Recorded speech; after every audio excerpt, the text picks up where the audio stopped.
Good morning students, welcome to your English class. Now आज हमारा chapter almost and हो चुका है। ठीक है, आज का जो टॉपिक है that is the last topic in your chapter. Now before I start discussing the topic, just open your text book and open page number 25। ये जो एक्टिविटी टाइम है ये मैं आपको अभी कराऊंगी, बट बिफोर दैट हम नीचे वाला पोर्शन कवर करेंगे। अब पार्ट्स ऑफ हाउसेस, अगर हम घर में रहते हैं तो अगर सिंगल रूम है तो भी हम उसको कंपार्टमेंट मतलब हम उसमें पार्टीशन कर देते हैं, या अगर सिंगल रूम होने के बावजूद भी हम उसमें फर्नीचर्स ऐसे डिज़ाइन करते हैं कि उसमें सेगमेंट्स बन जाते हैं। ठीक है, अब सेगमेंट बनाने का मतलब हम उनमें पार्ट्स क्रिएट करते हैं।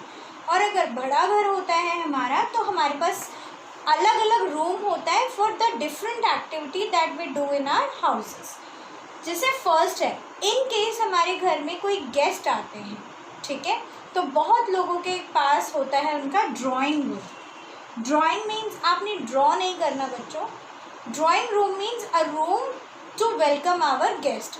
हमारे घर जो भी गेस्ट आते हैं, हमारे रिलेटिव्स आते हैं, हमारे अलग फैमिली मेम्बर्स आते हैं, या हमारे मदर एंड फादर के फ्रेंड्स आते हैं, तो उनको जब हम अपने घर में वेलकम करते हैं तो हम उनको ड्राइंग रूम में बिठाते हैं। ठीक है, now parts of houses, a house have several parts और रूम। घर के बहुत सारे पार्ट्स होते हैं, पार्ट्स और रूम्स होते हैं। रूम्स पार्ट्स बेटा हम तब बनाते हैं जब हमारे पास सिंगल रूम होता है और उनमें हम पार्टीशंस कर देते हैं। पार्टीशन कभी कभार हम फॉल्स वॉल क्रिएट करते हैं, अदरवाइज हम जो है सिर्फ फर्नीचर से भी उसे कर सकते हैं। We do different thing in different room. अब फर्स्ट है हमारा drawing room to receive our guest. Drawing room से ये मत सोचिएगा कि हमने ड्राइंग करनी है वहाँ पे, ठीक है, हम अपने गेस्ट को वेलकम करते हैं। नेक्स्ट इज बेडरूम, सिंपल, और ये बहुत ही अंडरस्टैंडेबल है कि बेडरूम मीन्स जहाँ पे हमारा बेड होता है और जहाँ हम सोते हैं। नेक्स्ट इज किचन, जहाँ पे हमारी मदर्स जो हैं यूजुअली हमारे लिए फूड प्रिपेयर करती हैं। ठीक है, नेक्स्ट डाइनिंग रूम।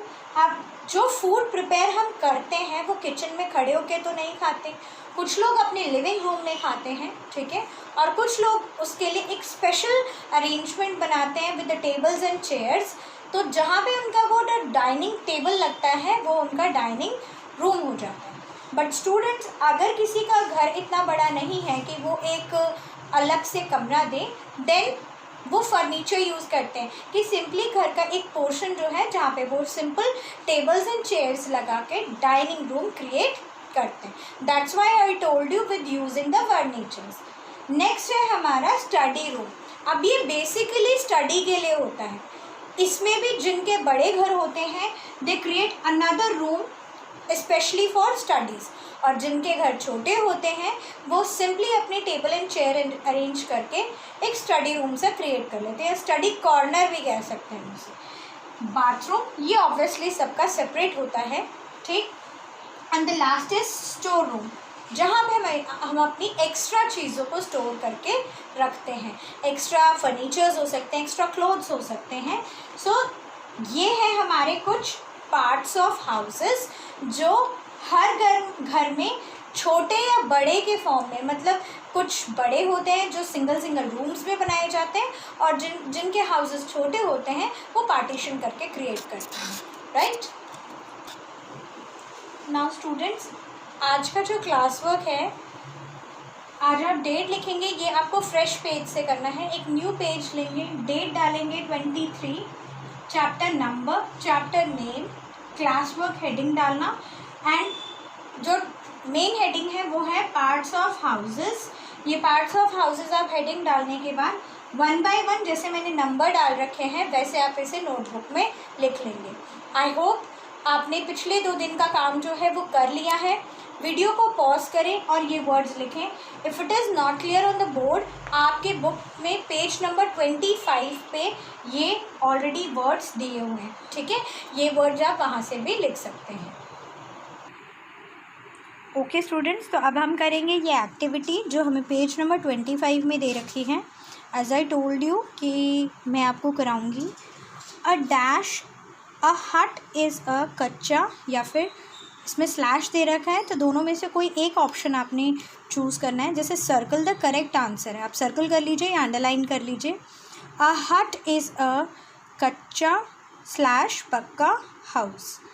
तो हट जो है, हम झोपड़ी, हट वर्ड मीन्स झोपड़ी, किसको बोलते हैं, कच्चा या पक्का हाउस को। So it is kachcha house. I am just underlining it, ठीक है। Pucca houses are made up of straw और ब्रिक्स। स्ट्रॉ और ब्रिक्स, पक्का हाउस किससे बनते हैं, स्ट्रॉ से बनते हैं या ब्रिक यानी ईंटों से। So it's brick. A bungalow is a small और अ बिग हाउस। एक बंगलो जो होता है वो स्मॉल होता है और अ बिग हाउस। तो यूजुअली जो बंगलोज होते हैं they are big houses. A house must have a lot of plants and brick around it. तो एक जो हाउस है उसके आसपास क्या होना चाहिए, ईंट होनी चाहिए या फिर अ लॉट ऑफ प्लांट्स। तो इट इज़ ऑब्वियस कि ग्रीनरी के लिए यानी हरियाली के लिए घर के आसपास लॉट ऑफ क्या होने चाहिए, प्लांट्स। तो ये आप बुक में करेंगे, ये एक्टिविटी बुक में करनी है। और पार्ट्स ऑफ हाउसेस आप नोटबुक में लिखेंगे। पार्ट्स ऑफ हाउसेस में आप हेडिंग यहाँ से डाल सकते हैं, parts of houses. First drawing, then bedroom, kitchen, drawing room, study room, bathroom and store room, ठीक है। तो ये आपका चैप्टर फिनिश हो गया है। नाउ मैं आपको एक क्विज़ भेजूँगी मोस्ट प्रोबेबली कल। तो वो क्विज़ जो है आई विल एक्सप्लेन यू कि आप किस तरीके से सॉल्व करेंगे। सो उसके बाद आप उसे सॉल्व करके उसे मुझे आपको सबमिट करना होगा। It's like a test. मैं आपको वो एक्सप्लेन कर दूँगी वीडियो के थ्रू कि आप किस तरीके से उसे ओपन करेंगे एंड किस तरीके से पेरेंट्स जो हैं वो मुझे सबमिट भी करेंगे। Okay students.